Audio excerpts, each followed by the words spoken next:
bagyo, may ulan, may hangin, sobrang lakas. Kaya kanina, balita pa nga eh. Tapos kaganin pa. Ngayon guys, kanina pala, nagdagma ako ganon. Sobrang lakas kasi ng hangin eh. Ngayon guys, yung bagyo pala, sobrang lakas ng hangin. Ngayon guys, tingnan nyo naman to, ang nangyari dito sa bahay. Ito guys, oh, yung tanim ni Mami, tumba na. Ito guys, meron na siyang mga bunga. 1, 2, 3, 4, 5, 6, 7. 7 na siya guys. Kala ko 8 kasi sinabi ni Mami kagahapon. Kala ko 8 talaga yan. Tara na kayo. Tingnan nyo naman to.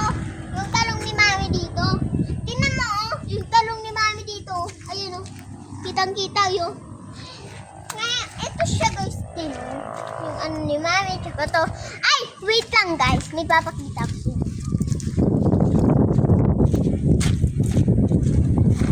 Yung ano pala ni Mami dito. May kalamansi pala siya dito. Natumbahan ng Christmas tree.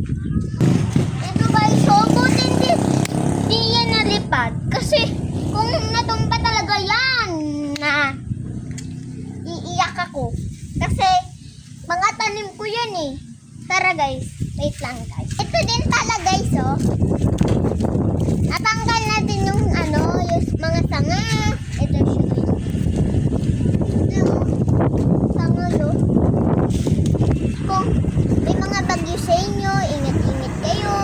Kasi may mga bagyo talaga kung saan-saan.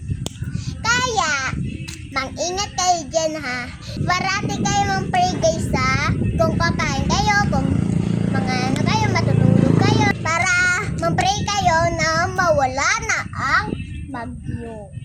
Okay. Na-pray ako guys ha. Bye guys! Ingat kayo dyan!